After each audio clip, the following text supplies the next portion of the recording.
This week, not only is Barack Obama and his family in Africa, but so too is George W. Bush, along with his wife Laura. The couple were renovating a health clinic in Zambia when they decided to gift us all with some rare post-retirement FaceTime. And President Bush took the opportunity to weigh in on the massive domestic surveillance scheme known as PRISM that began under his watch and remained secret until last month when information about the program leaked by Edward Snowden was published by The Guardian and The Washington Post. Put the program in place to protect the country, and one of the certainties is civil liberties were guaranteed, and so I'm pretty comfortable with it. I did what I did. I know the spirit in which I did it. PRISM program, in which the NSA is able to collect and then search Americans' internet data, did indeed begin during the Bush administration. The program's ancestry is both fascinating and infuriating. The roots of PRISM stretch all the way back to a program called Total Information Awareness. Now, if that name rings a bell, it should, because when it was proposed in the wake of 9/11, it got a huge amount of press. Total Information Awareness was the brainchild of John Poindexter, the Reagan administration official who got his conviction in the Iran-Contra scandal overturned on appeal.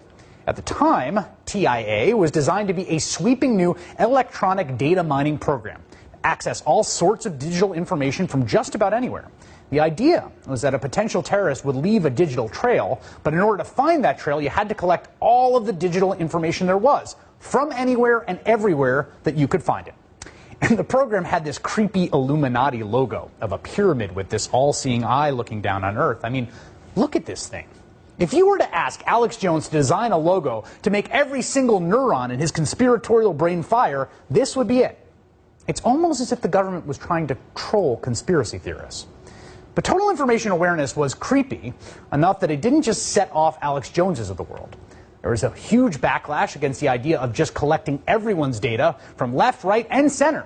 It sounded to a lot of folks like the kind of data mining that treats everyone in America as a potential terror suspect.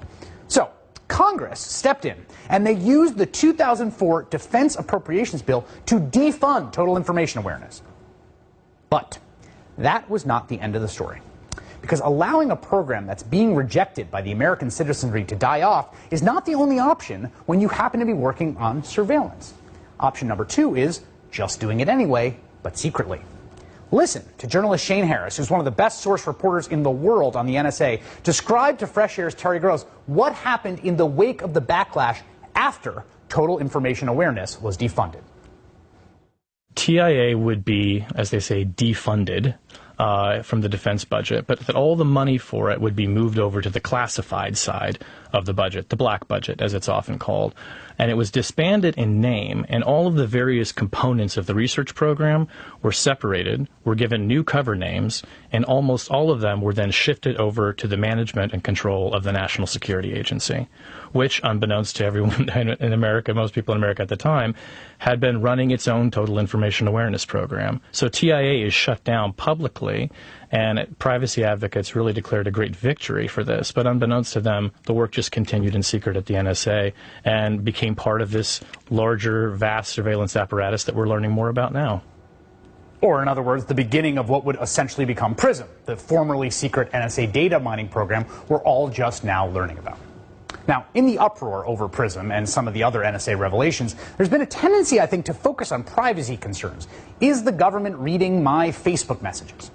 But I think that's a mistake, because quite frankly, well, in that sense, no one really has privacy anymore to begin with. Most of us have willingly handed over all of our information to Google or whatever other software company has us sign in with every little bit of information about ourselves. No, the real problem for all of us isn't the privacy concern, it's the secrecy. See, the problem is that we didn't know about this. We didn't sign off on it. Because secrecy acts in this very insidious way to insulate the government from the most basic kind of democratic accountability. When Barack Obama proposed the Affordable Care Act, there were lots of people who were freaked out about it. They talked about death panels and being on the slippery slope to socialized medicine. But because people didn't like it, the president didn't have the option to just take the Affordable Care Act and move it into the black budget. He wasn't able to say, well, people don't like my idea, so we're just going to set up the insurance exchanges in secret, with secret money. Because that's not the way democracies work. Nothing in the domestic sphere operates under those principles. You have to have the argument with people, convince them that you're right, or face the consequences. Those are the basic ground rules of self-governance. And it is incredibly toxic to any democracy to have this other channel you can switch to whenever you might lose the argument.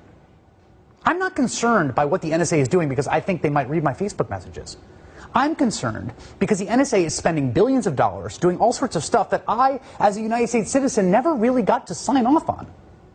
Democracies can and must be able to have secrets, and in fact, all democracies do. But what decent, functioning democracies worthy of the name cannot have are huge, multi-billion-dollar programs and bureaucracies and laws and legal frameworks and authorizations that are all invisible to their citizens. Justice may be blind. Citizens cannot be.